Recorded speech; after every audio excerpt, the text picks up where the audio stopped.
Let's talk shearing. It's surprisingly easy to do. All you need is a reel of shearing elastic, which goes on your bobbin, and your normal top stitch thread. Let me take you through it. First, we're going to wind our shearing elastic onto our bobbin. Now, we need to do this by hand, and we need to apply a little bit of stretch to the shearing elastic as we wind it onto the bobbin. So I'm just pulling it very slightly as I'm winding it on, and I'm going to wind it evenly up and down the bobbin like so. I'm going to cut off that excess tail, just wind over the top of that.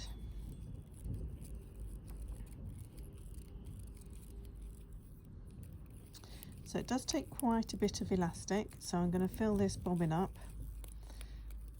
Okay, so I don't know if you can see, I'm applying a little bit of stretch to it as I'm winding it on the bobbin, and I'm trying to wind it evenly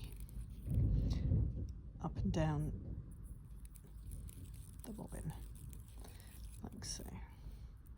So I've chosen a yellow colour, and that's so that you can see it on the fabric that I'm going to be using. We sell shearing elastic in lots of different colours. We've got yellow, pink, rust, black, white, green, grey, red, all sorts of colours. Right, once that's done, we're going to go and pop that into our machine. Right, now we're going to pop our bobbin into our machine. Now the machine is threaded up with a normal Gutermann sewell thread. That's the pink one on the top here. I've done different colours so that you can see the threads when we've finished. I'm going to pop my bobbin in. So this is the machine that normally you don't have to pick up the bobbin thread, but we need to do this manually for shearing elastic. So I'm just going to pull it round just partially to this sort of just before halfway point. Now we're going to have to pick up this shearing elastic manually. So for those who don't remember how to do it, you hold your top needle thread out to the left, wind your needle down, or use your needle down, needle up button. So needle down, needle up. Your top thread will be grabbing your bobbin thread, and I'm just going to pull on that gently, and you can see it's come up there, and I can just use my tweezers or whatever implement you keep close at hand to help you grab that thread. Okay, as you can see, the bobbin thread or the shearing elastic goes through the tensioner here and then up through the needle plate. If you don't see this needle thread here, you haven't got it wound around the tensioner correctly. Okay, so give it another go of picking up the thread with your top thread. Right, so I like to set my machine on a straight stitch with the needle to the left, and then I lengthen the stitch to the longest possible. So on this machine it is 5, and that's all I need to do. Okay, so I'm going to start stitching now. I'm going to do a little securing stitch at the beginning, but I'm going to cut the threads a bit longer and tie them off at the end. So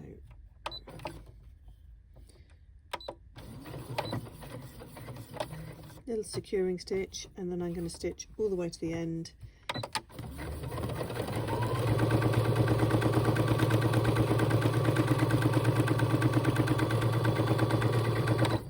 Stop when I come to the end. I'm going to cut my threads. And that didn't work. Right, you can see that that didn't work because it hasn't gathered up and the tension on the back isn't correct. And if I look at my bobbin, you can see that. You can see that it's come out of the tensioner here. So I'm going to have to redo that and start again. Right, we're going to try again. Let's hope it works this time. It can be a bit trial and error, and I would strongly suggest that you do a sample first of all to check that you've got your shearing elastic wound to the right tension and that your stitch length is correct.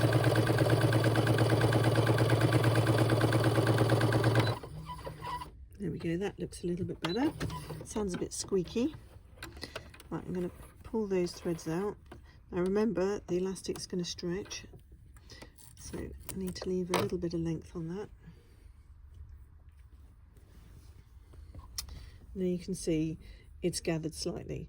Now this might not seem like a lot of gather, okay, but we're going to do several lines and it gets more and more gathered.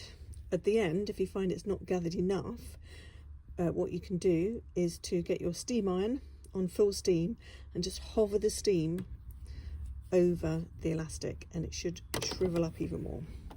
Okay, so let's do a few more lines. I'm going to use the edge of the presser foot as my guide as to how far apart I'm going to be doing my rows of shearing.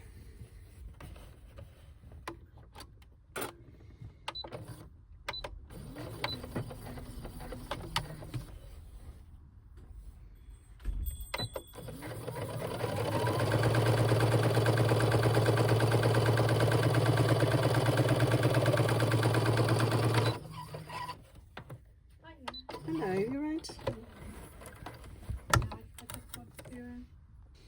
So as you do your rows, your fabric is going to be scrunching up with the elastic, so you need to gently pull it out so that it is flat. So you want to stop it from going through the machine, and you can hold the fabric from behind, and you'll see me move my hand so that my fabric, so that I'm gently helping the fabric through. Okay.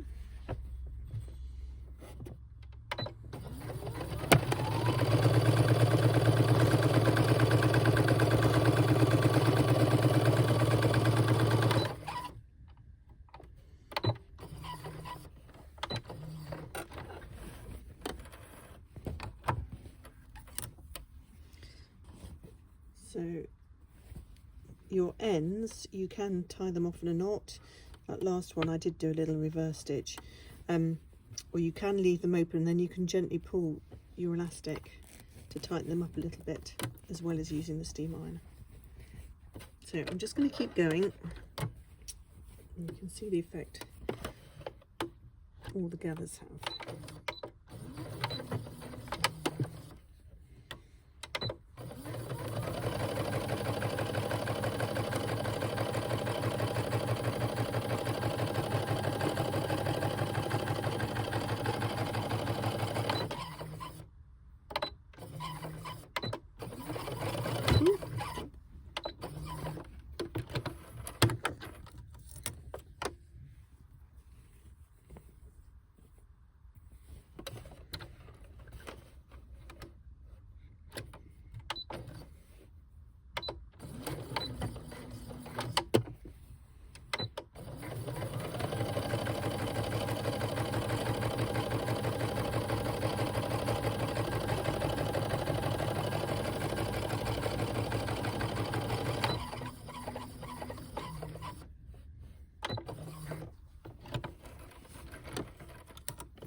So you can see the effect that the shearing is having on my fabric.